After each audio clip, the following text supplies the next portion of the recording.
The Vuelta a Espana was promising to be an exciting race, with Jonas Vingegaard announcing in the Tour de France that he would return to the race to try and win it finally. Visma brought a strong team around their superstar, even including the likes of 2023 champion Sepp Kuss, and the race was starting quite fittingly in Italy, of all places. The opening 186km stage from Torino to Novara ended in a sprint victory for Jasper Philipsen, but Jonas Vingegaard and his team focused on staying safe and conserving energy. He was well protected and avoided any crashes or splits, finishing well in the peloton. First stage, job done. The following day, the race moved into the hills of northern Italy with a 159.6km stage, featuring the first real test for the GC contenders. The day began calmly with a 5-rider breakaway forming over the flat early kilometers. Rain began to fall as the race approached the final 50 kilometers, making the roads slippery and the pace in the peloton high. A dramatic crash on a rain-slicked roundabout brought down multiple riders, including Jonas Vingegaard and several Visma bike teammates and Tom Pidcock. Despite needing a bike change, Vingegaard remounted and gradually rejoined the front group, his composure intact and determination clear. As the final climb unfolded, Visma worked to support him, keeping him well positioned at the head of the peloton despite the rapidly thinning team support. On the final kilometer, Giulio Ciccone launched a fierce attack, looking set to take the stage on home soil, but from the last corner, Vingegaard surged past, closing the gap with an explosive charge to the line, and thereby the Dane claimed the stage by mere millimeters and also taking the red jersey, establishing itself as an early favorite as we all expected. The following day was a 134.6km stage, featuring rolling terrain that tested the GC riders on the final climb. The early part of the stage saw a 4-man breakaway establish themselves, while Lidl Trek set a fierce pace in the peloton to challenge the sprinters and wear down rivals. Visma kept Vingegaard protected at the front, ensuring he remained well positioned as the pace increased on the final uphill kilometers. On the last steep section, only a handful of riders, including Vingegaard, were able to match the acceleration from the front. Despite a late attack from Ciccone, Vingegaard stayed alert, holding his line and finishing in the top group. Vingegaard was caught off guard by David Gaudu, however, who managed to get in between him and Mads Pedersen on the inside, and thereby the Frenchman managed to defeat the two biggest Danish cycling stars in one go. Vingegaard crossed immediately behind, retaining the red jersey and remaining tied with the Frenchman in the overall standings. The following day, on stage 4, was a 206.7km rolling course with early climbs but a flat uphill drag to the line. The day began aggressively with a 5-man breakaway, establishing a lead of around 3 minutes, while Lidl Trek controlled the peloton to set up their sprinter of Mads Pedersen. A crash in the final 10 kilometers caused disruption in the peloton, but Vingegaard navigated it cleanly, staying well positioned for the uphill sprint, where Ben Turner powered past Jasper Philipsen to claim his first Grand Tour stage victory, while David Gaudu managed to finish ahead of Vingegaard in the bunch sprint and thereby took the red jersey on countback as the Vuelta moved into the decisive stages. Stage 5 featured a 24.1km team time trial. The course was almost entirely flat, demanding perfect coordination and pacing from each of the teams. Early on, it looked like Lotto and Up were the early contenders, while Lidl Trek initially looked fastest despite some mistakes in the final kilometers. Visma Bike, with Jonas Vingegaard at the front of the GC battle, rode a near flawless team time trial. Despite losing some time at the intermediate check, the team surged in the final section, finishing just 8 seconds shy of the fastest time set by UAE Team Emirates. Vingegaard's strong team performance, combined with his pre-stage advantage over rivals, allowed him to slip back into the overall lead, claiming the red jersey once again. The following day, on stage 6, marked the first real test of the Vuelta a Espana's high mountains, with 4 major climbs and the final 9.6 kilometers climb to Pal at 1,901 meters kilometers was a test. From the start, a 10-man breakaway established itself, featuring strong riders including Jay Vine, Torsten Train, and Lorenzo Fortunato. The break quickly built a 5-minute advantage over the peloton, with Vingegaard's Visma Lease bike managing the pace for the red jersey. On the penultimate climb, La Comella, Jay Vine attacked decisively, dropping the rest of the riders in the break. Meanwhile, Torsten Train, who was also part of that breakaway, who had started the day 58 seconds behind Vingegaard in the GC, surged from the breakaway in the final 5.5 kilometers to clinch second place after Jay Vine, and thereby taking bonus seconds, and it also propelled him into the overall lead, taking the red jersey away from Vingegaard. Vingegaard led the chase alongside Ciccone, while the stage win went to Vine, and Torsten Train did take time on him. Vingegaard finished safely with the main contenders, now 2 minutes and 33 seconds down in 5th place in the GC, and he was very keen to get rid of the jersey for the next few days. The Vuelta's mountainous challenge continued on stage 7 with a 188-kilometer stage from Andorra la Vella to Cellar, with 4,200 meters of climbing over 4 categorized climbs. Early on, there was a 13-man breakaway that formed with key riders such as Ayuso, Vine, and Pilsen, with Torsten Train in red, Bahrain victorious, led the peloton to protect the leader. As the race entered the last 12 kilometers, in the break, Ayuso made the decisive move, briefly bringing Marco Frigo along with him and winning the sprint to take the stage. In the GC group, Vingegaard responded to attacks from Almeida and Ciccone, managing to stay with the main favorites. The Dane crossed the line safely with his group, 2 minutes and 35 seconds down on Ayuso, but moving into second overall, just 2 minutes and 33 seconds behind Train. While UAE Emirates celebrated their 3rd consecutive stage win, Vingegaard demonstrated how strong he was, marking another solid day in the mountains and keeping himself firmly in contention for the final GC showdown. Stage 8 of the Vuelta was a flat 158 kilometers stage, with Jasper Philipsen showcasing his mastery in a chaotic sprint finish, claiming his 2nd stage victory of the race. Despite the drama at the front, the GC remained unchanged, and Torsten Train retained the red jersey, finishing safely in the bunch. The next day on stage 9 was the first real test for the GC riders, a 195.5 kilometers stage that featured a punchy route with a decisive 13-kilometer climb to the finish, perfect for Vingegaard to make his mark.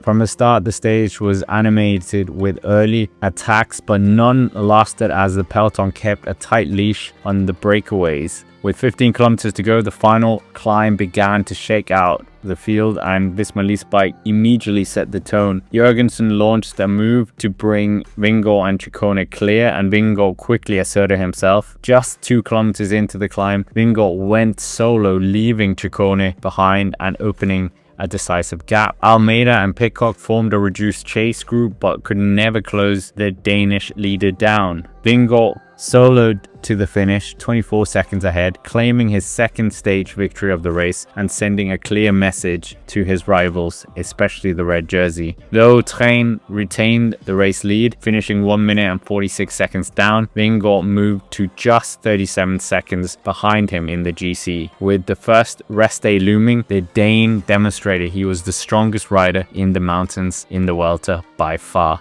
After the first rest day, stage 10 delivered the next true test for the GC riders with a challenging 175 kilometer stage. While Jay Vine dominated the stage to take his 2nd Vuelta win, the day also saw a major shift in the overall classification. With around 6.5 kilometers to go, Torsten Train on the final climb lost contact with the front group, leaving Vingegaard, Almeida, Pidcock to shape the new GC. By the finish, Vingegaard had regained the jersey, putting 1 minute and 3 seconds into Torsten Train, who now dropped to 2nd place, Almeida in 3rd, and the day confirmed Vingegaard as the strongest rider in the GC group, positioning himself perfectly ahead of the upcoming real challenges in the mountains. The next day was not as good for the riders, as stage 11, a route in Bilbao, was overshadowed by protests at the finish line. For safety reasons, the organizers neutralized the final 3 kilometers and no stage winner was declared. General classification times were taken at the 3-kilometer mark, creating small gaps by the likes of Tom Pidcock, but leaving the stage without drama in terms of a sprint or mountain finish. Vingegaard retained the jersey while Pidcock did gain time on other GC rivals. Stage 12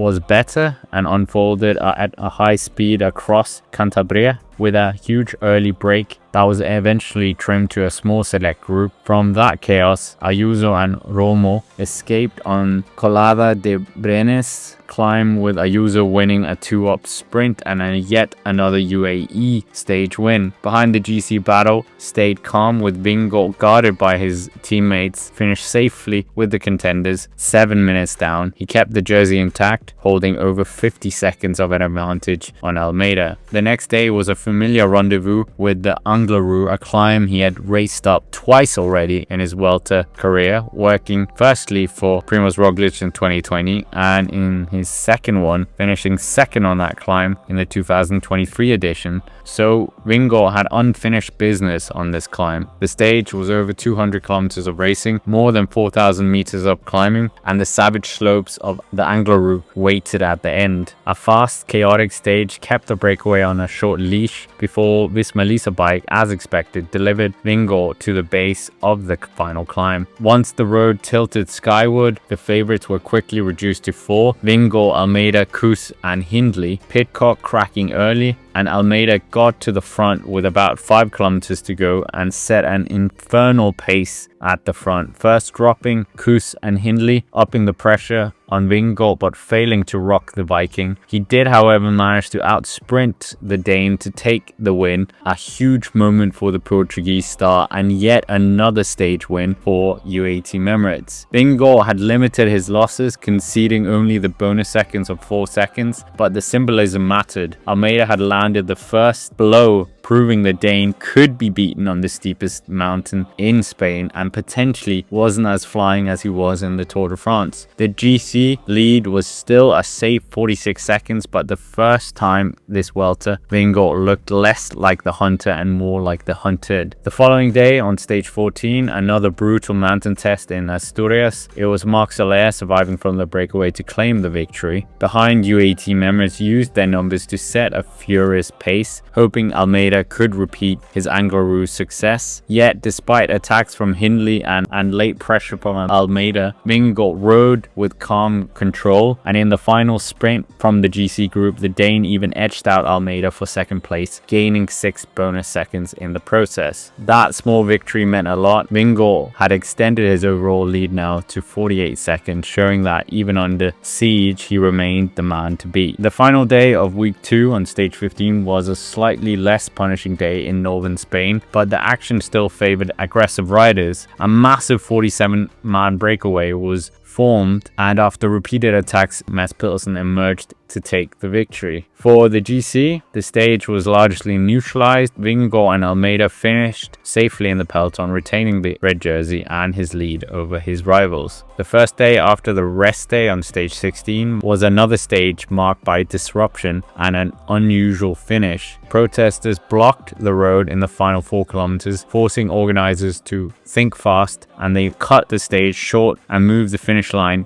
8 kilometers from their original finish. The day was dominated by a 17-rider breakaway group, which gradually whittled down to just Egan Bernal and Mikel Landa. With the stage shortened, they sprinted to the finish 8 kilometers from the original line, with Bernal taking the win, while the GC group arrived 7 minutes later. For the overall standings, nothing had changed and Vingegaard still had a lead, but he did have a moment. He was forced to ride his teammate's bike for a stint. Stage 17 marked the Vuelta a España's return to the mountains with a brutal summit finish, where Jonas Vingegaard once again faced attacks from his closest rivals. Visma bike had controlled the early part of the race, keeping the day's breakaway within reach before handing the responsibilities to the climbers on the final ascent. On the steep lowest slopes, Sepp Kuss and Jorgensen thinned the group to the main GC contenders, leaving Vingegaard surrounded by only the strongest. Pidcock and Hindley tried to distance each other, and equally the Dane, while Almeida looked shaky with no teammates around him, but did manage to claw himself back after briefly losing contact. Vingegaard never panicked, riding at defensive pace, closing down accelerations without going into the red. Pellizzari, who was part of the group, saw this as an opportunity and attacked hard, and that was a clever move, with the other riders too busy looking at each other, and the Italian actually took the stage win. But behind him, the GC battle stayed tight. Pidcock took second in the GC sprint, Hindley third, and Vingegaard edged out for the bonus seconds, but just ahead of Almeida, even putting some time into the Portuguese rider. It wasn't a dominant day for the race leader, but it was a resilient one. By conceding nothing to Almeida and keeping control, Vingegaard defended and carried now a 50-second lead into the crucial Valladolid time trial. That Valladolid time trial was unfortunately not what was planned. The organizers had to rejig it, and instead of being 27 kilometers, it was 12.2 kilometers. Filippo Ganna was strongest, claiming the win for Ineos Grenadiers, clocking a time of 13 minutes, setting a blistering pace of 63 kilometers an hour average, edging out Jay Vine by a single second. Almeida was brilliant too, finishing just 7 seconds down, but the real story came from Jonas Vingegaard. The Dane, expected to defend his lead comfortably, faltered a bit in the final 4 kilometers. Almeida actually took back 10 precious seconds, cutting the red jersey lead to 40 seconds before Bola del Mondo. And who knows what would have happened if the original route had been kept. The next day, stage 19, was a sprinter's day, but Vingegaard found a way to make it count for the general classification, while Jasper Philipsen powered to his third stage win of the race. The red jersey struck at the intermediate sprint. During that part of the stage, UAE team Emirates were out of position. Vingegaard surprised Almeida by sprinting himself and snatching 4 crucial bonus seconds. The small gain pushed his overall advantage to 44 seconds, tightening his grip a bit more before that decisive mountain stage. Stage 20 was the final competitive stage. This stage included 5 classified climbs and a total of 4,226 meters. Early breakaway action included Filippo Ganna, Bernal, Ciccone, Landa, Buitrago and others. UAE team Emirates worked to control the peloton for Almeida, while Vingegaard stayed calm in the main group. On the final climb of the Bola del Mondo, the group had been whittled down to the strongest riders of the race, and they were getting into the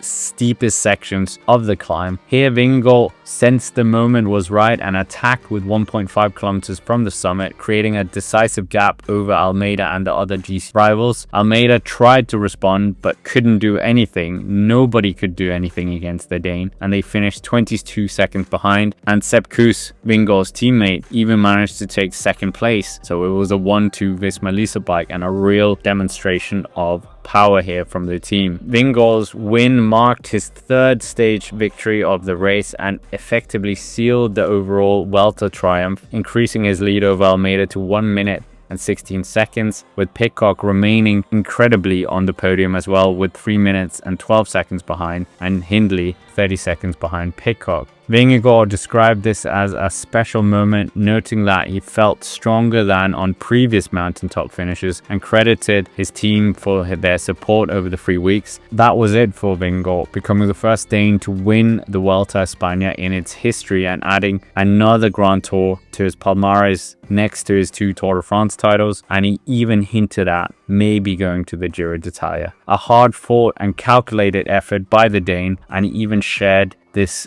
special celebration with Mads Pedersen, who won the points classification. That is basically it, how Jonas Vingegaard won the Vuelta a España 2025. Make sure to hit the like button, subscribe to the channel if you haven't already, and why not check out the breakdown of how Tadej Pogačar won the 2025 Tour de France, or how Jonas's teammate Simon Yates won the 2025 Giro d'Italia. Anyways, with that, that's basically it for me. Thank you very much for watching, and I will see you in the next one.